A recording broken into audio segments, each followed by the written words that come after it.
My husband and his mistress secretary fired me until they learned who really owned the company. The conference room smelled like old coffee and betrayal. Not that anyone else seemed to notice. Across the table, my husband, ex-husband, if you asked my heart, shuffled a stack of papers he pretended to be reading. Beside him, a woman barely out of her 20s sat poised with a clipboard, her too bright lipstick matching the manicured nails she tapped against the desk. His new secretary, the one who wasn't just answering phones anymore. I smoothed the front of my blazer, forced my face into something neutral. "We've been reviewing your recent performance," my husband said, not looking me in the eye. "And unfortunately, it's become clear that your skills are no longer aligned with the company's future vision." The secretary nodded solemnly, like she knew what vision even meant. I glanced at the legal folder he pushed across the table. Termination papers. Neatly prepared. Already dated. They expected tears. Or rage. Or bargaining. But I just smiled, because what they didn't know was that this performance review wasn't the ambush they thought it was. It was a gift. It was freedom, with receipts.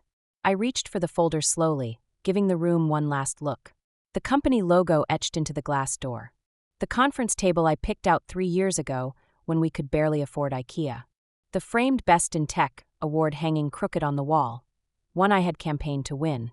Every inch of this office had my fingerprints on it, and now they wanted to erase me. "Good luck.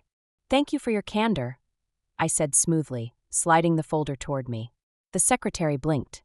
She'd been waiting for a fight, waiting for me to cry, to beg, to embarrass myself. Instead, I stood, straightened my jacket. "I'll have my attorney review these," I added, slipping the papers into my briefcase. My husband cleared his throat awkwardly. "We'd appreciate a prompt signature." I smiled wider. "Oh, you'll get it. Just not the way you're expecting." Because while they spent months playing office politics and whispering across desks, I spent months preparing for war. And by the time they realized which game we were actually playing, it would be far too late. There was no company before me. There was an idea. A half-baked, caffeine-fueled dream scribbled on the back of bar napkins and pitched at friends who smiled politely and said, "Good luck, man." But no money, no structure, no plan. I built the plan. Night after night at our kitchen table while he talked about changing the game, I was the one filling spreadsheets with budget projections, drafting proposals, cold calling potential investors. He had the charisma. I had the grit. And together, we made something real. The first loan we got, that was my credit score carrying it. The first client, my pitch deck. The first product launch, I pulled the first all-nighter, running back-end tests, fixing last-minute bugs while he practiced his keynote speech in front of the mirror.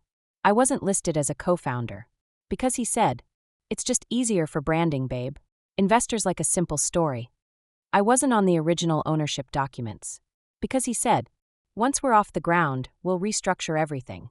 I didn't push, didn't fight, because I believed we were building it together. We had nothing back then. No safety net, just ambition and stubbornness and a shared dream. We maxed out credit cards to make payroll some months. Sold my engagement ring during the first downturn, the one he still thinks I misplaced. We sacrificed everything. And now I was no longer aligned with the company's future vision. Funny, because without me there was no vision. But that's the thing about foundations. You don't always see them, until they're gone. She started as a temp, hired to answer phones, schedule meetings, run errands. The tasks no one wanted, but that kept the gears turning. At first, I didn't notice anything unusual. She was polite, efficient, always ready with a coffee order memorized and a nervous smile when she dropped files on my desk. I even defended her once when a department head complained about the new girl taking too long with lunch runs. "Everyone starts somewhere," I said. What I didn't realize was that she wasn't aiming for the front desk. She was aiming higher, quieter, more dangerous. It started small. Late-night emails on behalf of my husband. Meeting notes mysteriously missing my edits. Calendar invites changed at the last minute, with the VP's wife conveniently seated next to her instead of me. Then came the trips, conferences he used to drag me to, because he hated small talk and knew I could navigate a networking room better than he ever could. Suddenly, he didn't need me anymore. "It's mostly back-end workshops, babe. You'd be bored." The first time I saw a blurry photo from one of those trips, her perched 2 stools away from him at a hotel bar, I told myself it was nothing, that he was just mentoring her, that I was being paranoid. After all, we were partners, right? I confronted him once. Asked if there was anything inappropriate happening. He laughed, kissed my forehead, told me I was imagining things. You need a vacation. Your wound too tight. And I believed him. Because you don't build something with someone from scratch, bleed for it, cry for it, starve for it, and then assume they're handing it over to the first assistant who learned how to fake a crisis email. You believe them. Until you can't. And by the time I realized what was happening, they already had the termination papers printed. But that's the thing about ambition dressed in lipstick and loyalty. It's always short-sighted. She wanted my seat at the table. She had no idea I owned the table itself. The affair was predictable. Not because she was beautiful, though she was. Not because he was bored, though he was. It was predictable because men like him don't fall in love with women like her. They fall in love with what women like her represent. Admiration. Obedience. The fantasy of being the smartest man in the room, without having to share the credit. She laughed at jokes that weren't funny, nodded at strategies that didn't make sense, batted her lashes when he forgot deadlines I used to clean up behind the scenes. It wasn't love. It was worship. And he was addicted. The betrayal wasn't her. It wasn't even the nights he came home late or the sudden password changes on accounts we used to share. It was that he stopped seeing me. Stopped seeing the woman who stayed when the lights were getting cut off. The woman who took side jobs to keep their dream alive. The woman who knew the ugly parts of him, the insecure, arrogant, impulsive parts, and still chose to stay. He traded substance for spectacle. And when he handed her the keys to our company, he thought he was handing her a finished empire. What he didn't realize was that he was handing her a blueprint written in a language she couldn't read. Because I hadn't just built the company. I was the company. The partnerships? I negotiated them. The client loyalty? I cultivated it. The internal systems keeping everything running? I designed them. And while he smiled for the cameras and clinked glasses at networking events, I laid the foundations underneath his polished shoes. But he forgot. Or maybe he never really saw it at all. Until the moment he tried to erase me. And the building started to crumble under its own weight. The day they fired me, it was almost laughable how rehearsed it felt. The conference room smelled like fear, hidden under bad cologne and lavender-scented Clorox wipes. They even printed an agenda. 1. Review of concerns. 2. Decision communication. 3. Transition planning discussion. As if transition was something you could wrap in a bullet point and pretend wasn't betrayal.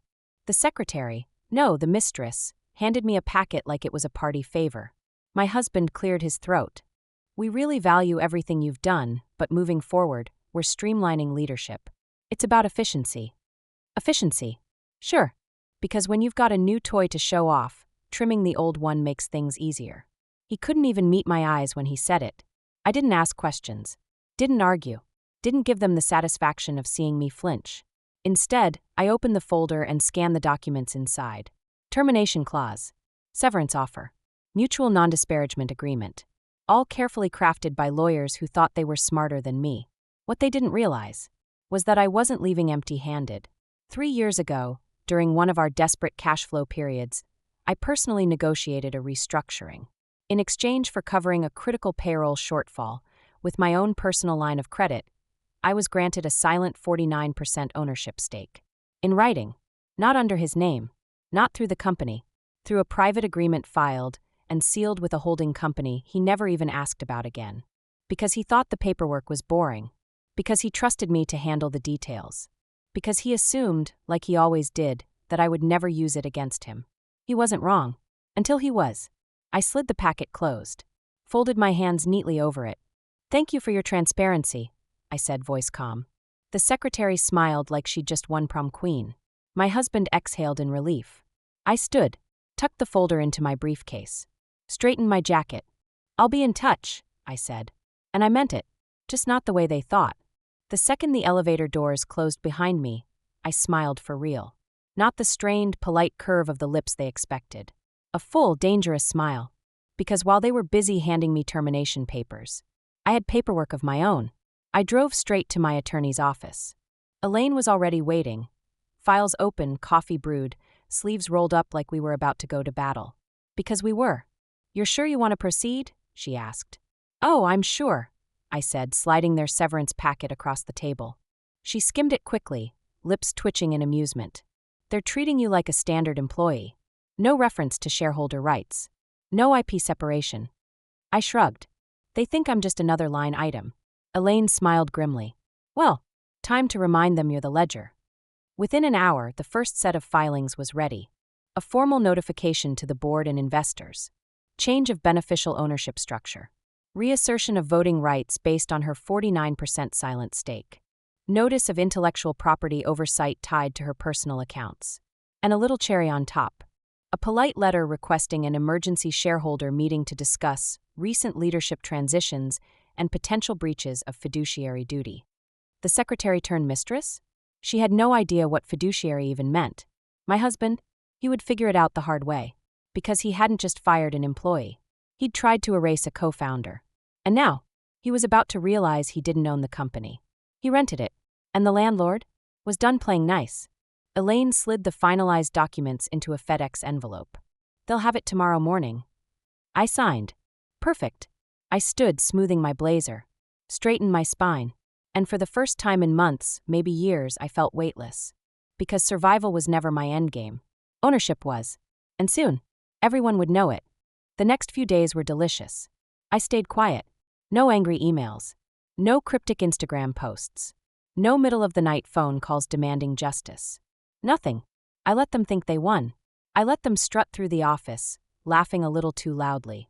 Hosting client meetings like the ink on my termination papers had erased my fingerprints from every deal, every contract, every success. They didn't even notice the subtle changes happening around them. First, a few clients went dark. Not canceling, not yet, just rescheduling meetings and reevaluating their engagement strategies. Then, 2 senior developers quietly handed in their notices. One cited family obligations. Another said he was seeking better alignment with leadership values. Both walked straight into roles I'd lined up for them at a competing firm. The secretary, now self-appointed operations manager, posted on LinkedIn about new beginnings and fresh leadership energy. It got 32 likes. None from key investors. And still my husband smiled. Still convinced the silence meant safety. Still believing that companies crumble with noise, not with quiet exits and sealed envelopes. Meanwhile, my filings had landed. The board was assembling. The investors were whispering. And the cracks beneath their feet were widening. It wasn't a tidal wave. It was a slow leak. One they wouldn't notice until their shoes were soaked, and the foundation was too rotted to save. Elaine texted me updates. Shareholder meeting scheduled for Friday. Proxy votes lining up in your favor. Investor rep just asked who signed off on the leadership change. Apparently, it wasn't authorized. I stayed home. Made banana bread. Organized the linen closet. Did everything but worry. Because I knew how this story ended. They thought they'd fired me. But you can't fire the architect. You can only watch as she rebuilds the house. And changes the locks. The first cracks appeared on a Wednesday. An email outage. Nothing huge, just a few bounced messages, some missing attachments. Easy to blame on the servers. Easy to pretend it wasn't a problem. Until the client files started disappearing. Not gone exactly, just inaccessible. Locked under administrative passwords that, strangely enough, no one left in the building seemed to know how to reset. The secretary, the operations manager, tried to troubleshoot. She posted in the company's Slack asking if anyone knew the global admin login for system recovery. 3 people responded with versions of, "Wasn't that Alyssa's department?" It was. Because while my husband loved to boast about our innovative tech infrastructure, he forgot who built it, who wrote the original access protocols, who implemented the layered security structure, who held the only master reset key in a vault tied to a legal trust with my name on it. Me. Meanwhile, calls from major clients started rolling in. Complaints about missed deadlines. Broken links. Automated systems that hadn't updated in weeks because someone, was the one manually syncing them every quarter. The investors noticed too. Elaine texted. Hearing rumors from inside, panic setting in. By Thursday, the cracks weren't cracks anymore. They were sinkholes. Half the board demanded emergency financial disclosures. The other half demanded to know why the company website's SSL certification had lapsed. Something else they didn't know I'd managed personally through a private account under my trust. When my husband finally realized the building was on fire, it was already too late to call the fire department. He and his new manager scrambled to patch holes. Hired 2 temp IT specialists who took one look at the mess and quoted an obscene price just to stabilize things. Neither one had the clearance needed to fix it fully. Because clearance was mine, and it wasn't for sale. Not anymore. The papers hit the front desk at 9:03 a.m. Sharp. Hand-delivered. Signed. Stamped. Irrefutable. Inside, the board packet contained everything. The silent partnership agreement. The shareholder transfer documents. The intellectual property chain of custody. Every dotted I. Every crossed T. Every receipt they thought didn't exist. Elaine had timed it perfectly, because the shareholder meeting was set for noon, and by lunchtime, there would be no questions left to ask. The secretary was the first to panic. I heard about it later from one of the accountants, the way she marched around the office with the envelope in her hand, demanding to know if it was some kind of prank. It wasn't. My husband, he went quiet, didn't scream, didn't slam doors, because he understood something she didn't. When you're holding a fake crown and someone walks in carrying the deed to the castle, there's nothing to argue. You're just a trespasser. At 11:58 a.m., I walked into the building for the first time since they fired me. Calm, straight-backed, wearing the same navy blazer I wore the day I signed the lease on our first office. The one he always said made me look too serious. Perfect. The receptionist, a new girl, smiled nervously and handed me a guest badge. I didn't need it. By 12:03 p.m., the boardroom was full. Investors on one side. Executive leadership, what was left of it, on the other. I stood at the head of the table, hands resting lightly on the polished wood. "Good afternoon," I said. No one spoke. I pulled a simple, unmarked folder from my briefcase. Opened it, slid copies across the table. As of today, I'm the majority voting shareholder. Retroactive effective immediately. The secretary, bless her heart, actually gasped.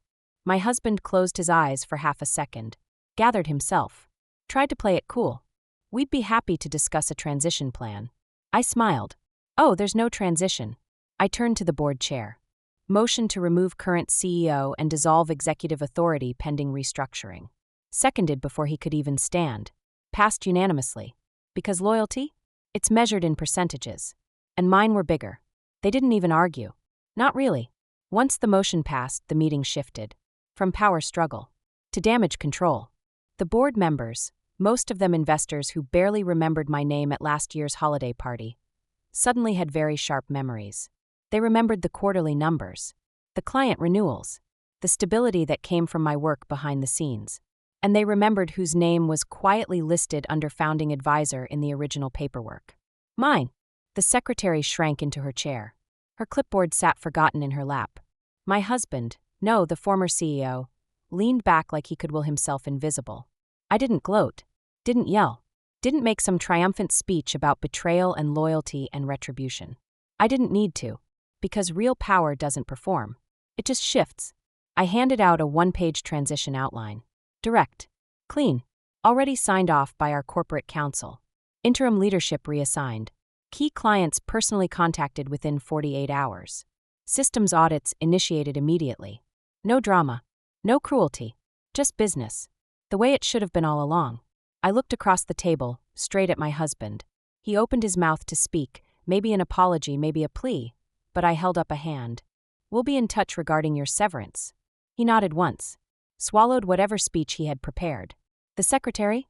She wasn't offered anything. Not even a box for her desk. She left the building less than an hour later, head down, cheeks burning. And me? I stayed.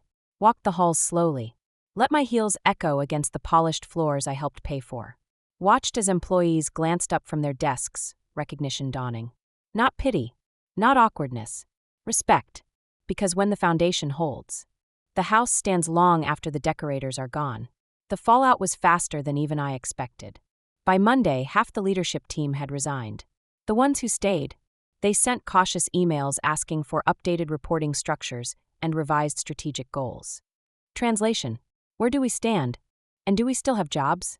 The answer mostly was yes. Because unlike my ex-husband and his glittery sidekick, I wasn't interested in scorched earth. I was interested in evolution. Within 2 weeks, the company rebranded under a new name, simpler, cleaner mine. The website relaunched, showcasing the actual people who built our success. Client retention rose by 12% once they realized someone competent was back in charge. The gossip sites picked up the leadership change. They speculated about a power struggle and a hostile takeover. I didn't correct them. Let them guess. Because the truth wasn't hostile. It was earned. The secretary? She tried to freelance. Started a LinkedIn consulting service promising insider strategies for corporate success. It tanked, because when your only strategy is proximity to power, and the power leaves. So dear prospects, my ex-husband? Last I heard, he was interviewing for mid-level advisory roles. Awkward ones, where he couldn't name-drop my work to boost his resume. I wasn't angry. Not anymore. He built the stage. He chose the actors. He picked the script. All I did was make sure the ending belonged to me. My new office smelled like leather and lemon oil. Not betrayal. Not desperation. Not fear. Just clean ambition, the kind you don't have to apologize for. I stood at the floor-to-ceiling windows, coffee in one hand, my phone buzzing softly with updates from a team that actually knew what they were doing. Below me, the city moved fast, chaotic, relentless. I used to think success was about being needed. Now I knew better. It wasn't about being indispensable. It was about building something no one could take away. Not a husband, not a secretary, not a board of fair-weather friends. Ownership wasn't a document. It was survival codified. My old desk had been replaced with a new one, glass and steel. Minimalist. Sharp. Unmistakably mine. The nameplate simply read, CEO. No first name. No title borrowed from marriage. No asterisk. Just the truth. There were a lot of lessons buried in the rubble of the past year. Some painful. Some liberating. The most important? That trust isn't loyalty. Effort isn't obligation. And survival, real survival, isn't silent. It speaks. It signs the paperwork. It shows up at the board meeting. It doesn't beg for respect. It demands it, by being undeniable. I sat down, opened my laptop, pulled up the quarterly roadmap, the one we were about to shatter records with, and smiled, because this wasn't revenge. This wasn't even justice. This was freedom, and I built every square inch of it. Thanks so much for watching. If you love a good revenge story, or if you've ever dreamed of getting the last word without saying much at all, you're in the right place. Be sure to like this video, subscribe to the channel, and turn on notifications so you never miss a new savage ending. Because around here, karma always hits different.